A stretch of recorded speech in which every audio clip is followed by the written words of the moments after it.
Assalamu alaikum, how are you? Ji, I am here to explain you about the subjects of CSS.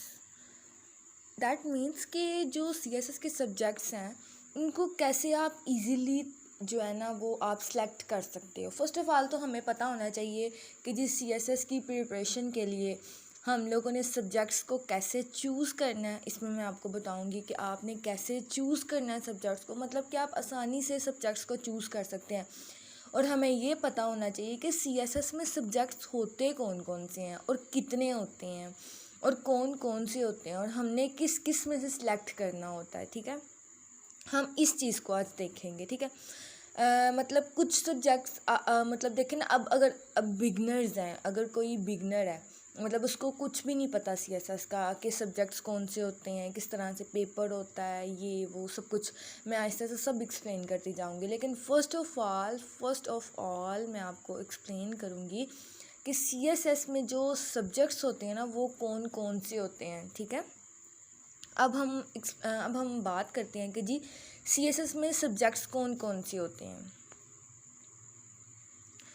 CSS में जो कुछ subjects होते हैं compulsory, कुछ subjects होते हैं ऑप्शनल। कंपलसरी का आपको पता है कि जो लाजमी होते हैं, मतलब उनमें कोई ऑप्शन नहीं होती, मतलब आपने वो करने ही करने हैं, उसमें कोई भी आपको ऑप्शन नहीं दी जाएगी कि जी हम ये वाला सब्जेक्ट छोड़ देते हैं या ये सब्जेक्ट।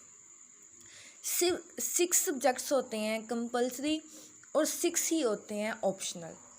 अब जो कंपलसरी है ना वो तो डेफिनेट है, हमने करने ही करने हैं।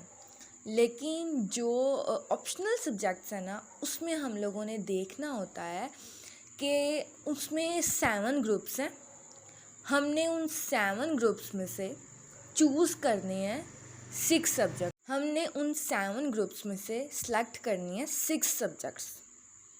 Do you understand me? Okay, first of all I'll explain that what are compulsory subjects, मतलब कंपल्सरी सब्जेक्ट्स कौन कौन से हैं। जी, इंग्लिश एसे कंपल्सरी सब्जेक्ट में सबसे पहले आता है इंग्लिश एसे का, वो होता है 100 मार्क्स का पेपर। इंग्लिश एसे होते हैं, मतलब कि उसमें ना आपको ऐसे दिया जाता है ना, तो टॉपिक दिया जाता है आपको, मतलब जो करंट सिचुएशन हो रही होती है ना, होती है ना उस टाइम की पाकिस्तान में जो करंट सिचुएशन होती है उस टाइम, उस पर आपको ऐसे आता है इंग्लिश ऐसे। और बहुत सारे लोग मतलब इंग्लिश ऐसे की वजह से ये ऑप्शनल में निकल जाते हैं, मतलब ऑप्शनल में पास हो जाते हैं और कंपलसरी में रह जाते हैं। यही कंपलसरी में रहते हैं कि इंग्लिश ऐसे में से रह जाते हैं बहुत सारे लोग के इंग्लिश ऐसे ना, मतलब हमें पता नहीं होता कि इंग्लिश ऐसे को लिखना कैसे है, उसका इंट्रोडक्शन कैसे लिखना है, उसके मेन बॉडी पैराग्राफ कैसे लिखने हैं, फिर उसके बाद हमने उसको कंक्लूजन कैसे लिखना है। बहुत सारे लोग ना इस वजह से ना इंग्लिश ऐसे में फ़ेल हो जाते हैं। लेकिन देखें बेस्ट तरीका यही है कि हमें ना सबसे पहले प्रिपरेशन इतनी ज़्यादा करनी चाहिए, अपना नॉलेज जो गूगल से नॉलेज इतना ज़्यादा लेना चाहिए कि हमें इजीली पता चल जाए कि यार ये मतलब कि हमने अगर ये टॉपिक आया तो हमने उसको एक्सप्लेन कैसे करना है। देखें हम सबसे बेस्ट तरीका तो यही है कि हम इसको ना एग्ज़ाम्पल के साथ एग्ज़ाम्पल्स दे के ना मेन बॉडी पैराग्राफ के अंदर ऐसे राइटिंग में ना, तो हम अपने ऐसे को लेंथी भी करें और हम अपने ऐसे में ऐसे को एक बेहतर शक्ल दे सकें। ठीक है, ये तरीका होता है असल में। तो हमें ना सबसे ज़्यादा जो कंपलसरी सब्जेक्ट्स है ना उसमें तो सबसे ज़्यादा हमें ना इंग्लिश ऐसे पे जो है ना वो ज़्यादा फोकस करना पड़ता है हमें। ठीक है, और इस पे करना भी चाहिए because it is most important, it is a compulsory subject. और बहुत मैक्सिमम बच्चे 60% यहाँ से निकल मतलब कि यहीं से इंग्लिश ऐसे से रह के जनाब फेल हो जाते हैं। ठीक है, आगे आ जाता है जी English precis and composition. English precis and composition, as you know that what is precis and what is composition. Precis होता है कि जी प्रिसाइज करना, मतलब कि जैसे ना एक पैराग्राफ होता है उसको ना हमने ना प्रिसाइज करके लिखना होता है। इस इंग्लिश प्रेसेस एंड कंपोजिशन में ना जाहिद अशरफ की बुक है जाहिद अशरफ की बुक है। जी जी, जाहिद अशरफ की बुक है। उन्होंने ना बहुत अच्छे से ना एक्सप्लेन किया हुआ है इसके अंदर प्रेसी राइटिंग ना, उन्होंने ना इस बुक के अंदर बहुत ज़्यादा अच्छे से एक्सप्लेन किया हुआ है प्रेसी राइटिंग को। अच्छा, प्रेसी राइटिंग ना मतलब कि ईज़ी है, इट इज़ वेरी ईज़ी। मतलब कि एक ना पैराग्राफ होता है और हमने ना उस पैराग्राफ को ना हमने ना प्रिसाइज करके, मतलब कि जैसे कहते हैं ना, एक पैराग्राफ है, जैसे एक 1 पेज का पैराग्राफ है, 1 पेज मतलब 200 वर्ड्स हैं। तो हमने ना उसको 200 को 3 से डिवाइड, मतलब 50 वर्ड को हमने उसको समरी में ना एक छोटी सी समरी लिख के ना हमने उसको कंसाइज करना होता है, ठीक है, उसको एक्सप्लेन करना होता है, एक छोटी सी समरी की शक्ल उसको दे देनी होती है।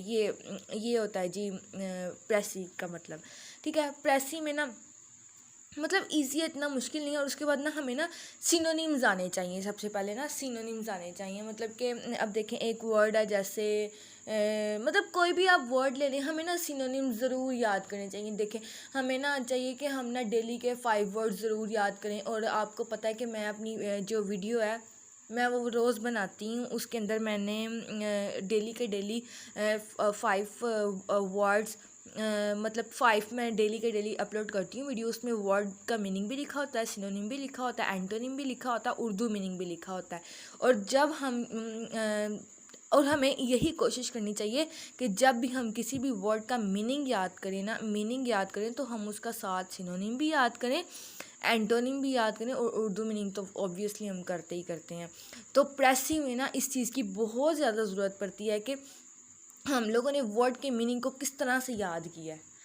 मतलब कि हमें सिनोनिम्स की ज़रूरत पड़ती है। तो सिनोनिम तो हमें तभी आएंगे ना जब हम वर्ड के साथ सिनोनिम याद करेंगे, मीनिंग याद करेंगे, एंड और कहीं कहीं एंटोनिम की भी ज़रूरत पड़ जाती है हमें।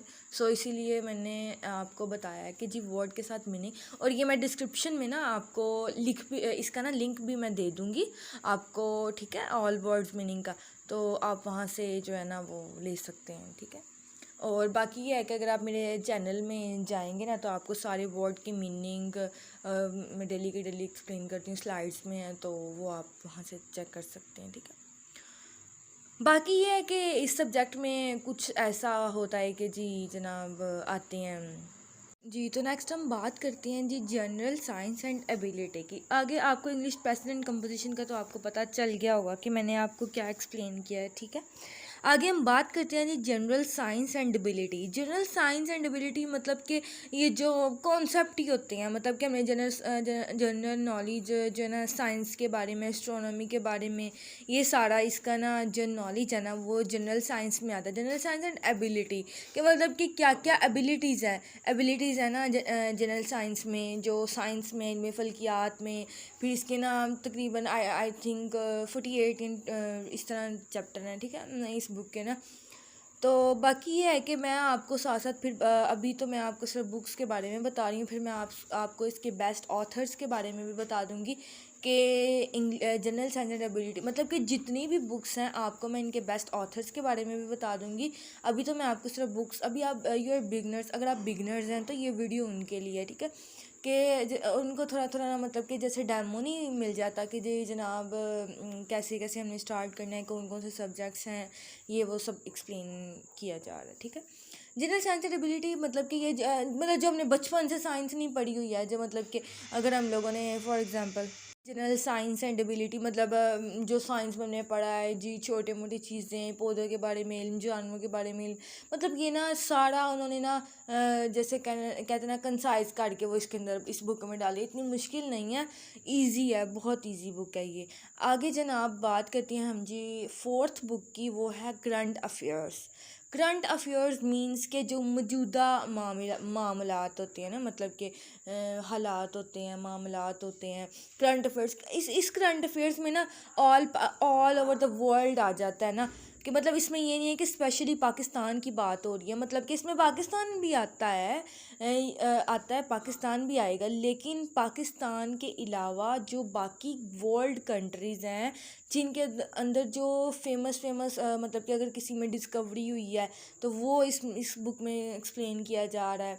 अगर कोई कंट्री जो है वो किसी कंट्री के साथ कोई जंग है तो वो एक्सप्लेन कर रहे हैं। फिर उसके बाद वो जो पॉलिटिक्स होती है वो इसके अंदर एक्सप्लेन करते हैं कि जी पॉलिटिक्स के बारे में, कि जी इस कंट्री की पॉलिटिक्स क्या है, उस कंट्री की पॉलिटिक्स क्या है, ये पॉलिटिक्स के बारे में ना जनाब एक्सप्लेन किया जा रहा है। ठीक है, ओके। नेक्स्ट हम बात करते हैं जी आगे जी पाकिस्तान अफेयर्स के बारे में। पाकिस्तान अफेयर अच्छा ये ना सब ना 100 मार्क्स के हैं, मतलब कि 6 है ना, तो मैंने आपको पहले भी एक्सप्लेन किया कि कंपलसरी सब्जेक्ट्स के मार्क्स जो हैं वो 6 कंपलसरी सब्जेक्ट्स होते हैं। सॉरी मैंने नहीं एक्सप्लेन किया, मैं अब करने लगी हूँ। कंपलसरी सब्जेक्ट्स 6 होते हैं और ऑप्शनल भी 6 होते हैं, और कंपलसरी के भी मार्क्स 600 होते हैं और ऑप्शनल के मार्क्स भी 600 होते हैं। नेक्स्ट हम बात करते हैं जी पाकिस्तान अफेयर्स के बारे में। पाकिस्तान अफेयर्स में कौन कौन से आ जाते हैं कि जी पाकिस्तान के मामलात, मतलब कि पाकिस्तान में पॉलिटिशियन आ जाएगी, क्लाइमेट चेंज आ जाएगा, मतलब कि अगर हम लोगों को सबसे पहले तो यही चाहिए कि पाकिस्तान अफेयर जो करंट अफेयर्स के लिए ना हमें ना डेली की ना, बिकॉज जो एट 9 PM न्यूज़ चलती है ना, एट 9 PM वो जो न्यूज़ है ना वो ना पूरे दिन की जो अपडेट न्यूज़ होती है ना वो रात को 9 बजे जो न्यूज़ पाकिस्तान में ना जो न्यूज़ चलती है ना और रात के 9 बजे वो सारे दिन का निचोड़ होता है। मतलब उसके अंदर सारे दिन की इन्फॉर्मेशन जो होता है ना उसके छोटे छोटे पार्ट्स में डिवाइड करके ना एक्सप्लेन किया जाता है ना। तो हमें चाहिए कि हम पाकिस्तान अफेयर्स और करंट अफेयर्स के लिए वो ज़रूर सुने, एक रात 9 बजे और एक सुबह 8 बजे, रात 9 बजे और सुबह 9 बजे, इतने बजे ना आप सुन सकते हैं। मतलब 20 मिनट की होती है न्यूज़, तो उसमें आप अगर देखेंगे ना सब के क्या है जी पाकिस्तान में ये अफेयर्स के बारे में, करंट अफेयर्स के बारे में, तो आप अच्छे से एक्सप्लेन कर सकते हैं। तो हम बात करते हैं जी इस्लामिक स्टडीज़ के बारे में। इस्लामिक स्टडीज़ मतलब ये भी इजी सा सब्जेक्ट है, बहुत बहुत इजी सब्जेक्ट है। मतलब उर्दू में भी इसका पेपर दे सकते हैं, इंग्लिश में भी इसका पेपर दे सकते हैं। बाकी सारे पेपर्स तो ऑब्वियसली इंग्लिश में ही होते हैं, लेकिन इस्लामिक स्टडीज़ में ना ये ज़रा हमारे लिए रिलीफ़ होता है जी, मुसलमानों के लिए, जो पाकिस्तान के लोग हैं ना उनके लिए, कि जी आप इस्लामिक स्टडीज़ का पेपर उर्दू में दे सकते हैं। उर्दू में भी होता है, इंग्लिश में भी होता है, फिर आपकी चॉइस होती है कि आप उसे इंग्लिश में अटैम्प्ट करते हैं या उर्दू में अटैम्प्ट करते हैं। और जो है ना इसकी बुक भी मैं आपको बता दूँगी, ठीक है, सारी मैं आपको एक्सप्लेन कर दूँगी। तो इस्लामिक स्टडीज़ की बुक उर्दू में है और बहुत ईजी है। यही वही चीज़ है जो हम स्टार्ट से पढ़ते आ रहे हैं, मतलब कि कॉमन है। चैप्टर ज़रा थोड़े लेंथी हैं, बाकी आपको ना मैं ना नोट्स भी शेयर करती रहूँगी ना साथ साथ में, मतलब जैसे जैसे अभी मैंने भी CSS करना है इंशाल्लाह ताला बहुत जल्द। और बाकी ये है कि जो जो मैं साथ प्रिपेयर करती जाऊंगी वो इंशाल्लाह ताला आपको भी मैं बताती जाऊंगी, आप भी उसको प्रिपेयर करके इंशाल्लाह आप भी अच्छे ग्रेड्स से आप उसको इंशाल्लाह ताला पास कर लेंगे। और आप मुझे भी अपनी दुआओं में याद रखिएगा। और बाकी ये है कि जी हम बात करते हैं जी हमने बात कर लिया जी कंपलसरी सब्जेक्ट्स की।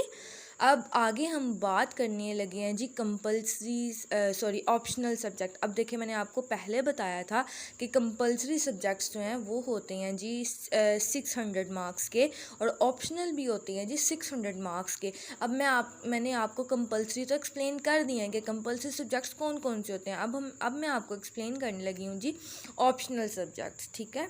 अब ऑप्शनल सब्जेक्ट्स को अब मैं ना आपको बताती हूँ कि अब मैं ऑप्शनल सब्जेक्ट्स की हम बात करते हैं जी ऑप्शनल सब्जेक्ट्स की। सॉरी मैंने ऑप्शनल मार्क्स लिख दिया है, वो आएंगे ऑप्शनल, मतलब ऑप्शनल मार्क्स लगा लो या ऑप्शनल सब्जेक्ट्स, मतलब कि सॉरी ऑप्शनल सब्जेक्ट्स यहाँ पे लिखना था कि ये है कि ऑप्शनल सब्जेक्ट्स ये हो गए ना कि आप इसमें बताएंगे कि जी हमने ऑप्शन, इनमें 7 ग्रुप्स हैं।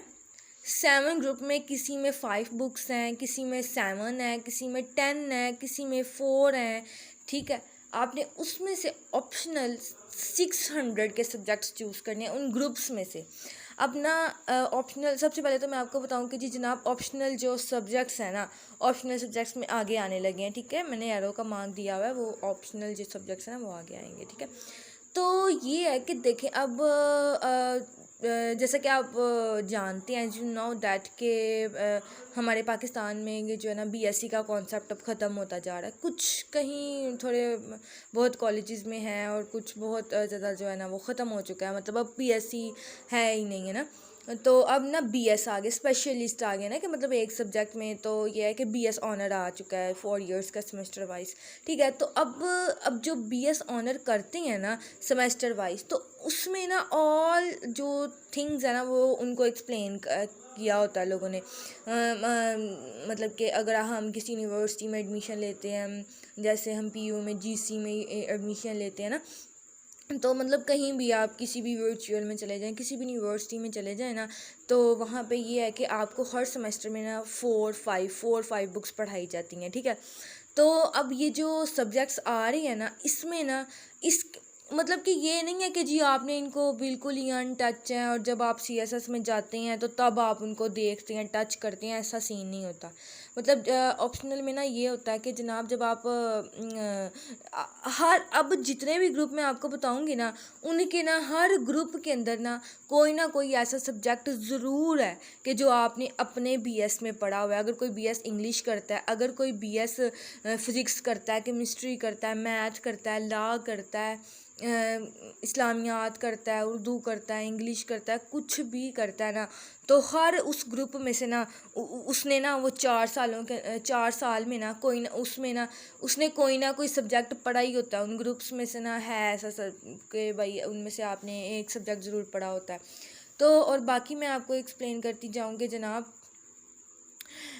ऑप्शनल जो है ना, आपको अगर देखें ना, फ़र्स्ट ऑफ़ ऑल तो आपको पहले से ही ना आपको तैयारी स्टार्ट कर देनी चाहिए सीएसएस की, मतलब जब आप बीएस कर रहे हो, क्योंकि फिर अगर आप बीएस करके तो आप नहीं करते हैं आप तैयारी बीएस के अंदर और जाके जी जनाब आप बिल्कुल खाली बैठे होते हैं और जनाब आप चले जाते हैं सीएसएस की तैयारी करने, तो तब आपको 1.5 साल 2 साल या 3 साल भी लग सकते हैं सीएसएस की तैयारी के लिए।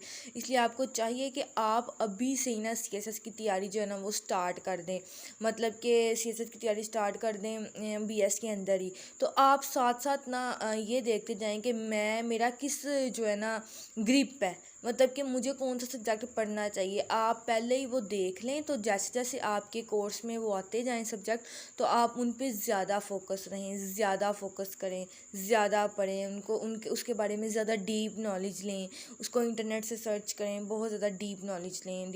डीप नॉलेज आपको पता ही है। और आगे मैं अब आपको ग्रुप्स के बारे में बताती हूँ जी। आगे सबसे पहले जी ग्रुप 1, मैंने आपको पहले बताया था कि 7 ग्रुप्स हैं, तो इसमें हम पहले ग्रुप 1 की बात करते हैं।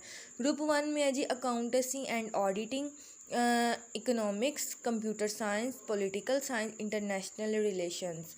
अब देखें, अब ये देखें, इसमें ग्रुप 1 में देखें बीएस सीएस के बच्चे भी ये कर सकते हैं, इसमें से कोई एक सब्जेक्ट चूज़ कर सकते हैं। बीएस इंग्लिश वाले भी कर सकते हैं, बीएस साइकोलॉजी वाले भी कर सकते हैं, बीबीए वाले भी कर सकते हैं, क्योंकि इसमें बीबीए का भी एक सब्जेक्ट है। देखें अकाउंटेंसी, ये इकोनॉमिक्स, बीएस इकोनॉमिक्स वाले इसमें से इकोनॉमिक्स चूज़ कर सकते हैं। बीएस सीएस कंप्यूटर साइंस वाले इसमें से सीएस कंप्यूटर साइंस चूज़ कर सकते हैं।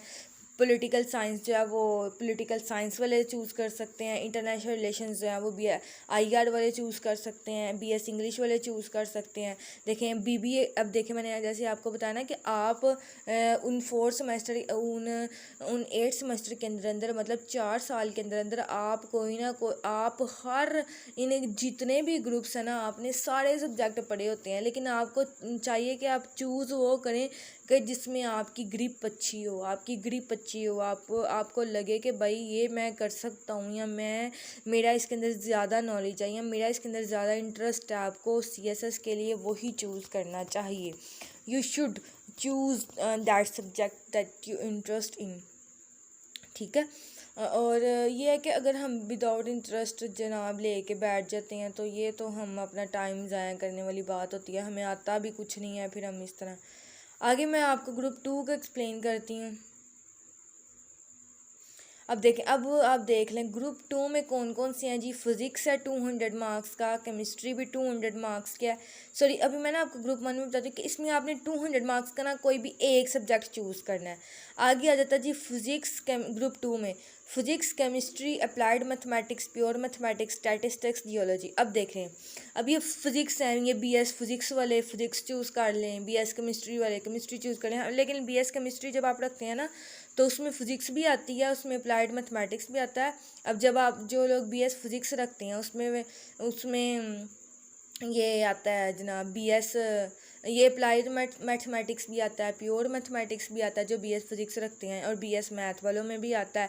फिर स्टैटिस्टिक्स जो है वो स्टैट्स वो बीबीए में आता है। फिर जियोलॉजी जो है वो बीएस इंग्लिश में आता है। ठीक है, बीएस इंग्लिश में मतलब कि आप बीएस साइकोलॉजी में आता है। ये सारे सब्जेक्ट ना मतलब इसमें से आपने ना 200 मार्क्स का ना सब्जेक्ट जो चूज़ करना है। पीछे में भी 200 था, पीछे इधर भी 200, ये कितने हो गए 400। तो आगे आपने पता क्या करना होता है जनाब, आगे आप चाहे वो 7 ग्रुप्स है ना, मतलब हर 7 ग्रुप में से ना आपने एक चूज़ करना है। अब वो आपकी अपनी विल है, आपकी अपनी मर्ज़ी है कि आप कौन सा चूज़ करते हैं, कौन सा छोड़ते हैं। ये है कि इसमें ज़रा फ़ायदा हो जाता है क्योंकि ज़रा ये 200 के 100 के हैं तो आपको एक पेपर देना पड़ता है। अगर आगे ना ग्रुप्स में 100 मार्क्स के हैं तो अगर आप 100 मार्क्स के ये चूज़ करते हो तो जनाब आपको फिर 6 पेपर देने पड़ते हैं। अगर आप 200 के करते हो तो फिर आपको फिर आपको कितने पेपर देने पड़ते हैं, 4, क्योंकि 2 तो हो गए 200 के और एक हो गया 100 का, फिर एक हो गया 100 का, तो इस तरह 600 मार्क्स बन जाते हैं। लेकिन अगर आप 100 के लेते हो तो फिर आपको 6 सब्जेक्ट्स है ना वो देखने पड़ते हैं। आगे हम बात अगर करें जी जनाब ग्रुप 3 की, ग्रुप 3 में कौन कौन आ जाता है, business administration, public administration, governance and public policies, town planning and urban management. ये देखें ना, बिजनेस एडमिनिस्ट्रेशन 100 मार्क्स का, ये बीबीए के स्टूडेंट्स जो हैं वो उसको ये टैकल करते हैं, उसको हैंडल करते हैं। उसके अंदर ये सब्जेक्ट है बीएस बीबीए वालों में ना पब्लिक एडमिनिस्ट्रेशन है जनाब, ये आईआर में आ जाता है ये सब्जेक्ट। ठीक है, फिर यही भी 100 मार्क्स का है। गवर्नेंस एंड पब्लिक पॉलिसीज ये भी आईआर में आता है, नीचे वाला भी आईआर में आता है, साइकोलॉजी में भी आ जाता है, इंग्लिश में भी आ जाता है। मतलब काफ़ी सारे सब्जेक्ट हैं। मतलब कि अब आप खुद ही देख लें कि कुछ सब्जेक्ट्स होते हैं जो रिपीट होते हैं। अब जैसे फॉर एग्जांपल अगर हम बीएस इंग्लिश की एग्जांपल लेते हैं तो बीएस इंग्लिश में सिर्फ चंद एक सब्जेक्ट ऐसे हैं जनाब के जो चंद एक सब्जेक्ट्स मैं ये बता रही हूँ कि चंद एक सब्जेक्ट्स ऐसे हैं कि जी जो रिपीट होते हैं नेक्स्ट सेमेस्टर में भी। नहीं तो हर सेमेस्टर में हम एक नया कोर्स, एक नई किताब, एक नई चीज़ सीखते हैं, पढ़ते हैं। तो फिर आप खुद ही चलें, हम ना 8 सेमेस्टर में लगा लें हम लोग। अगर हर सेमेस्टर में 4 बुक्स हैं, 5 किसी सेमेस्टर में 4 होती हैं, किसी में 5 होती हैं, तो हम इतने ज़्यादा बुक्स पढ़ लेते हैं। ठीक है, तो हमें फिर अच्छी सारी ग्रिप हो जाती है कि मतलब अगर हम अच्छे से पढ़ें तो हम तो सीएसएस को बहुत इजी से अटैम्प्ट कर सकते हैं कि जी जनाब ये करने के बाद बीएस करने के बाद इजी से अटैम्प्ट कर सकते हैं। आपको अकेडमी की भी ज़रूरत नहीं पड़ती है। फिर आगे हम एक्सप्लेन करते हैं जी ग्रुप 4 को। ग्रुप 4 में जी history of Pakistan and India और पाकिस्तान की हिस्ट्री, ये भी 100 मार्क्स का। अब ये जो है ये आईआर में आ जाता है, इंग्लिश में आ जाता है, साइकोलॉजी में आ जाता है, और भी डिपार्टमेंट्स हैं उनमें भी ये सब्जेक्ट आ जाता है। इस्लामिक हिस्ट्री एंड कल्चर की बात करते हैं तो जी इस्लामिक स्टडीज़ से रिलेटेड आ जाता है। जो मैंने आपको बताया नहीं, जो वो सब्जेक्ट है वो कंपल्सरी सब्जेक्ट्स में इस्लामिक स्टडीज़ है ना, इसमें भी वही है। मतलब थोड़ा बहुत मिलता जुलता ही है। मतलब कि इसमें आ जाता है जी इस्लामिक हिस्ट्री एंड कल्चर के बारे में ना इसमें ना एक्सप्लेन किया जाता है। अगर आगे हम बात करें तो जी ब्रिटिश हिस्ट्री है, यूरोपियन हिस्ट्री है, हिस्ट्री ऑफ यूएसए है। ठीक है, अब ये सारे जनाब ये तो पाकिस्तान अफेयर्स में आ जाते हैं। ये सब्जेक्ट से रिलेटेड तो नहीं है कि जी जनाब एक अलग से आपको सब्जेक्ट दिया जाए। तो ये आईआर में आते हैं सारे इंटरनेशनल रिलेशन के अंदर। लेकिन असल एक्चुअल बात ये है कि जनाब आपको पाकिस्तान अफेयर्स, करंट अफेयर्स होना चाहिए। तो आप इन सब्जेक्ट्स को अटैम्प्ट कर सकते हैं। हमने इसमें से एक ही चूज़ करना है, हमने कौन सा सारे करने हैं। आप हिस्ट्री सबसे इजी जो अगर हम मुस्लिम पीपल के लिए देखा जाए तो वो तो इस्लामिक हिस्ट्री एंड कल्चर है, क्योंकि हम तो आपको पता है कि वी आर मुस्लिम्स और हम इस्लाम के बारे में जानते भी हैं और हमें उनके बारे में पता भी है और हम इसको बहुत आसानी से मतलब कर सकते हैं मुस्लिम पीपल के लिए ना। तो बाकी अगर पाकिस्तान से आउट ऑफ कंट्री हैं, मतलब पाकिस्तान से बाहर के लोग हैं, तो वो हिस्ट्री ऑफ यूरोपियन हिस्ट्री और हिस्ट्री ऑफ यूएस से कर सकते हैं और उसके बाद ब्रिटिश हिस्ट्री कर सकते हैं। ठीक है, कि बिकॉज उन लोगों को इसके बारे में ज़्यादा नॉलेज होता है, लेकिन हमें किसके बारे में होता है कि जनाब इस्लामिक हिस्ट्री एंड कल्चर के बारे में और हिस्ट्री ऑफ अब ये अगर हम हिस्ट्री ऑफ पाकिस्तान इंडिया के बारे में बात करते हैं तो वो हिस्ट्री ऑफ पाकिस्तान अब फिर इंडिया की भी हिस्ट्री आ जाती है। लेकिन ये है कि पाकिस्तान और इंडिया की हिस्ट्री एक ही है पाकिस्तान और इंडिया की हिस्ट्री, क्योंकि देखें ना मतलब शुरू में पाकिस्तान और इंडिया जो थे वो एक साथ रहते थे, इकट्ठे रहते थे, तो उनको कोई नहीं था होता कि मतलब हम शुरू में बुक्स में भी पढ़ते आए हैं कि history of Pakistan and India कि बिकॉज पाकिस्तान और इंडिया एक ही कंट्री थे ना पहले, ये तो 1947 में फिर अलग अलग हुए इनके, लेकिन हिस्ट्री इनकी एक ही है, मतलब सेम ही है। मतलब अगर आप पाकिस्तान की हिस्ट्री पढ़ते हैं ना, अगर आप पाकिस्तान की हिस्ट्री पढ़ते हैं तो उसी के अंदर इंडिया की भी हिस्ट्री आ जाती है। तो ये भी इजी सा सब्जेक्ट है, बाकी इसमें इतनी मुश्किल नहीं है। नेक्स्ट हम ग्रुप 6 की बात करते हैं। ग्रुप 6 में जी 6 सब्जेक्ट्स हैं। लॉ है 100 मार्क्स का, इंटरनेशनल लॉ है 100 मार्क्स, मुस्लिम law 100 marks, constitutional law 100 marks, criminology 100 marks, philosophy 100 marks. ठीक, इन 6 अब हमने आप इसमें से एक चूज़ करना है, एक कर लें, एक ही हो सकता है, या फिर अगर आपने वो 200 मार्क्स के जो मैंने आपको पहले बताया आपने वो चूज़ करना है, आप वो कर लें जी। तो हम लॉ के बारे में, लॉ जो मैंने आपको बताना कि जो लॉ करते हैं, तो लॉ वालों के लिए लॉ, इंटरनेशनल लॉ और मुस्लिम लॉ, कॉन्स्टिट्यूशनल लॉ, ये सारे ही तकरीबन 6 के 6 सब्जेक्ट ना आ जाते हैं उसके अंदर लॉ में। फिर ये जो क्रिमिनोलॉजी और फ़िलोसफी है ना, ये हम उसमें BS इंग्लिश में भी पढ़ते हैं, IR में भी पढ़ते हैं, साइकोलॉजी में भी पढ़ते हैं कि फ़िलोसफी और क्रिमिनोलॉजी ये क्राइम वगैरह के बारे में ना, मतलब देखें बात सारी CSS के सब्जेक्ट्स की ख़त्म हो रही है आके जनरल नॉलेज के बारे में, करंट अफेयर्स, पाकिस्तान अफेयर्स के बारे में। देखें अगर हमें पाकिस्तान अफेयर्स और करंट अफेयर्स के बारे में नॉलेज हो जाता है, इल्म हो जाता है इसके बारे में, हम इसको अच्छे से बात को एक्सप्लेन कर सकते हैं, इनके बारे में अच्छे से नॉलेजेबल हैं, तो हमारे लिए तो मैं कहती हूँ कोई मुश्किल ही नहीं है CSS का अटैम्प्ट करना, CSS के पेपर में पास होना। और देखें a man can do everything, ज़रूरी नहीं है कि जनाब हम ये करें तो फिर ही हम पास हो सकते हैं, ये कोई बात नहीं होती है। बस इंसान की विल पावर होनी चाहिए। A man can do everything, इंसान सब कुछ कर सकता है। अब मतलब इसमें क्रिमिनोलॉजी देख लें, फ़िलोसफी देख लें, ये फ़िलोसफीज़ की किताबें हम पढ़ें तो हम फ़िलोसफी के सब्जेक्ट को इजीली हम ना जो है वो एक्सप्लेन कर सकते हैं, उसको बता सकते हैं, उसको लिख सकते हैं अपने पेपर में, उसके बारे में ज़्यादा नॉलेज। देखिए आप जितना नॉलेज इकट्ठा करेंगे आप उतना ज़्यादा अच्छा एक्सप्लेन कर सकते। बात यहीं पे ख़त्म होती है कि जनाब जितना ज़्यादा नॉलेज उतना ज़्यादा आप गेन कर सकते हैं। ठीक है, तो इंशाल्लाह ताला बाकी जो मेरी वीडियो देख रहे हैं इंशाल्लाह ताला वो ज़रूर कामयाब होगा, जिसका मकसद है, जिसका गोल है, जिसने ये देखे CSS करना एक बच्चों का खेल नहीं है भाई। ये है कि इंसान के अंदर विल पावर हो तो इंसान कुछ भी कर सकता है। ये है कि मुश्किल है, इसको इतना हर कोई भी काम मुश्किल नहीं होता। हम ये इंसान इसको मुश्किल और आसान बनाता है ना, तो हमें चाहिए कि हम इसको आसान बनाएं। ठीक है, अब आगे हम बात करते हैं जी ग्रुप नंबर 7 की। ग्रुप नंबर 7 में हम देखते हैं कि जी कौन कौन से सब्जेक्ट्स हैं। ग्रुप नंबर 7 में तो बहुत ज़्यादा है माशाल्लाह। अच्छा जी, इसमें जर्नलिज़म